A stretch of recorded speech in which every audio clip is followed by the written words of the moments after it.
Tu n'étais pas là, le nuit au Dieu, non. Quel genre de promesse on avait? Dans certains villages d'Afrique, les promesses ne sont pas de simples mots. Elles sont sacrées. Elles vivent dans la terre, elles respirent à travers les arbres, et parfois, elles attendent des années avant de réclamer justice. Aujourd'hui, vous allez découvrir une histoire bouleversante, celle de deux amis liés par un serment sous un vieux baobab, une amitié brisée par l'orgueil et un retour si humiliant qu'il va vous glacer le sang. Préparez-vous, car cette histoire pourrait changer votre façon de voir la richesse, la loyauté et le pardon. Au cœur d'un village africain baigné de soleil, où la terre rouge colle aux pieds et où les rires des enfants résonnent comme une musique éternelle, se dressait un immense baobab, ancien, majestueux, témoin silencieux de générations entières. C'est sous cet arbre sacré que deux enfants, Kofi et Sékou, avaient grandi, inséparables, deux âmes liées par une amitié pure, simple, indestructible. Du moins, c'est ce qu'ils croyaient. Un jour, alors que le vent faisait danser les feuilles du baobab, ils décidèrent de graver leur nom dans son écorce. Leurs petites mains tremblaient, mais leur cœur était sûr. « Jamais nous ne nous trahirons », avaient-ils juré, les yeux brillants d'innocence. Le baobab avait tout entendu et n'avait rien oublié. Les années passèrent, emportant avec elles l'insouciance de l'enfance. Les deux garçons devinrent des hommes, partageant toujours tout, les joies comme les difficultés. Mais un jour, tout changea. Une voiture brillante, étrangère au village, souleva un nuage de poussière en arrivant. Des hommes venus de la ville cherchaient quelqu'un de prometteur, et ce fit Kofi, qu'ils choisirent. Le cœur serré mais rempli d'espoir, il promit à Sékou qu'il reviendrait, riche, puissant, et surtout fidèle. Mais parfois, la vie en décide autrement. La ville transforma Kofi. Au début, il était émerveillé, puis ambitieux, puis différent. Il troqua ses habits simples contre des costumes élégants, son sourire sincère contre un regard froid. L'argent affluait, les opportunités aussi, et peu à peu, les souvenirs du village s'effacèrent. Les appels de Sékou devinrent rares, puis inexistants. Le garçon humble d'autrefois était devenu un homme que même son propre reflet ne reconnaissait plus. Pendant ce temps, au village, Sékou continuait de vivre simplement. Il travaillait la terre, nourrissait sa famille et gardait le silence. Un silence lourd, mais digne. Le baobab, lui, restait là, immuable, comme s'il attendait, comme s'il savait que le temps finirait par ramener la vérité à la surface. Et ce jour arriva, brutalement, sans prévenir. Le monde de Kofi s'effondra. Un scandale, une trahison, peut-être même un karma qu'il n'avait jamais vu venir. Ses comptes furent vidés, ses alliés disparurent, ses portes se fermèrent. En quelques jours, l'homme puissant redevint rien, absolument rien, seul, vide, perdu. Et dans ce silence écrasant, un souvenir remonta à la surface, le baobab. Alors, sans argent, sans orgueil, sans masque, Kofi reprit la route du village. Chaque pas était lourd, chaque souffle était un rappel de ce qu'il avait perdu. Lorsqu'il arriva, personne ne le reconnut immédiatement. Le grand homme était devenu une ombre. Mais Sékou, lui, savait. Leurs regards se croisèrent et le temps sembla s'arrêter. Aucun mot, juste le poids des années, des promesses brisées, des silences s'accumuler. Puis, dans un geste que personne n'attendait, Kofi tomba à genoux. Les larmes coulèrent, vraies, cette fois. « Pardonne-moi », murmura-t-il, la voix brisée. Le village retint son souffle. Tous les regards se tournèrent vers Sékou. Allait-il se venger? Allait-il rejeter celui qui l'avait abandonné? Mais Sékou ne parla pas tout de suite. Il observa son ancien ami, longuement, puis lentement, il se détourna et marcha vers le baobab, comme guidé par quelque chose de plus grand que lui. Kofi le suivit, tremblant. Arrivé sous l'arbre, le silence était presque sacré. Sékou posa sa main sur l'écorce, là où leur nom était toujours gravé, malgré les années, et enfin, il parla. Le baobab n'oublie jamais. Ces mots tombèrent, comme un jugement, mais aussi comme une vérité. Kofi éclata en sanglots. Il comprenait enfin tout. La valeur de l'amitié, le poids des promesses et la solitude que l'orgueil apporte. Puis, contre toute attente, Sékou tendit la main. Pas par faiblesse, mais par sagesse. « Je te pardonne, mais n'oublie pas qui tu étais. » Ce pardon n'était pas un retour en arrière, c'était une leçon, une renaissance. Les deux hommes s'assirent alors sous le baobab, comme autrefois. Mais cette fois, ils n'étaient plus des enfants. Ils étaient des hommes marqués par la vie. Leur amitié n'était plus naïve, elle était vraie, profonde, forgée par la douleur, le temps et la vérité. Et pendant que le soleil se couchait lentement sur le village, le baobab, lui, restait debout, gardien éternel des promesses et témoin silencieux des cœurs qui apprennent, parfois trop tard, ce qui compte vraiment. Car au final, ce ne sont pas la richesse ni le pouvoir qui définissent un homme, mais sa capacité à se souvenir d'où il vient et à réparer ce qu'il a brisé.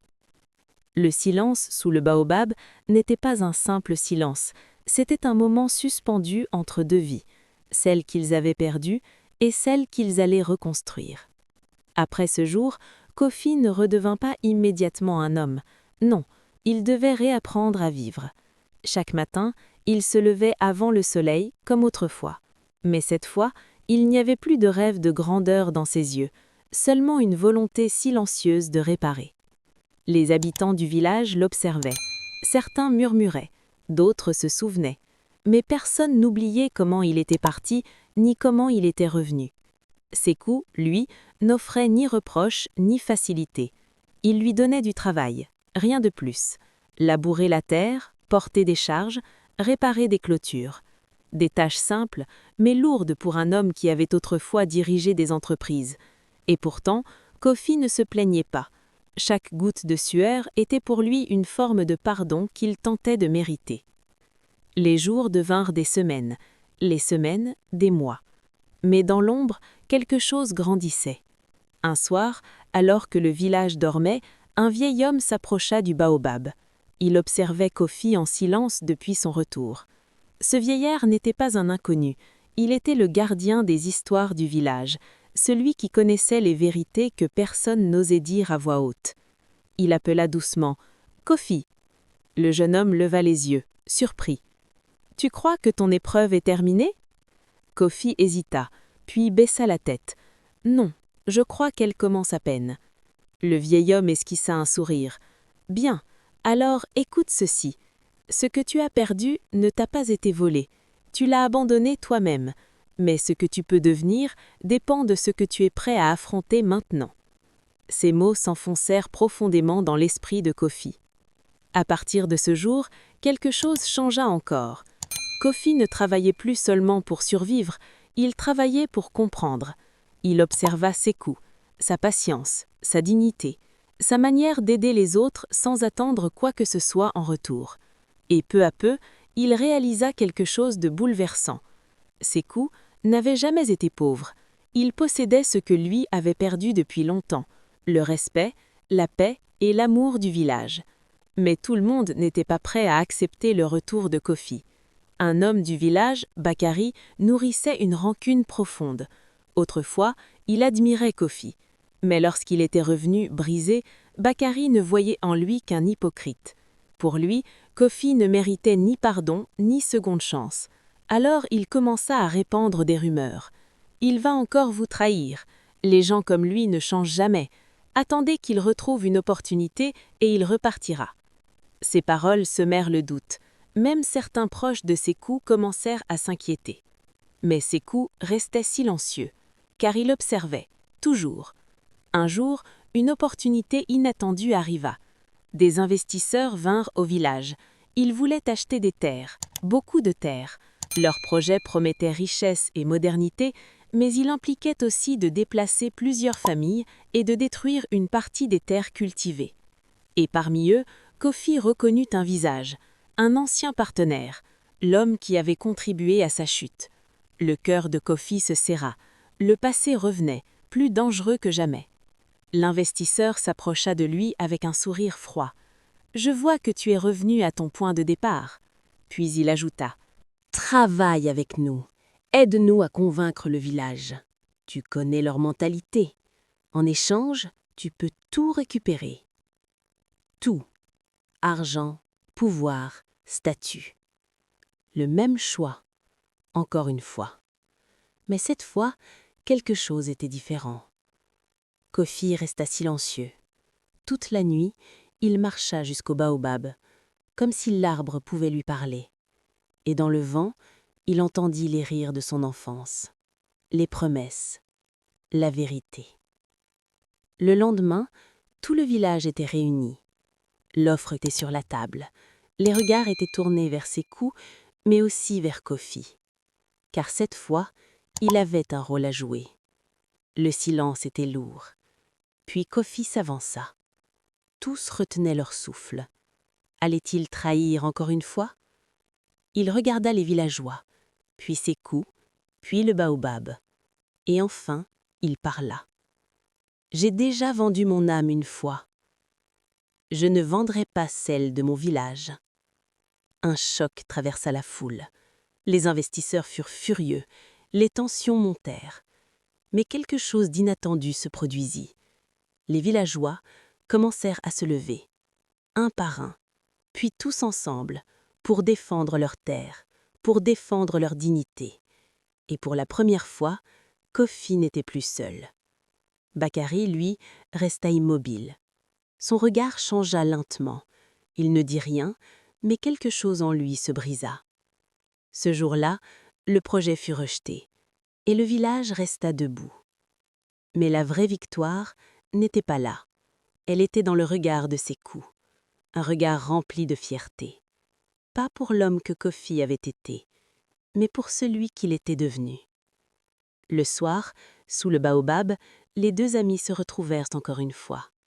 Le vent soufflait doucement, et Sékou dit simplement « Cette fois, tu as tenu ta promesse. » Kofi sourit, un sourire sincère, le premier depuis des années. Et dans ce moment simple, il comprit enfin. La richesse qu'il cherchait n'avait jamais été dans la ville.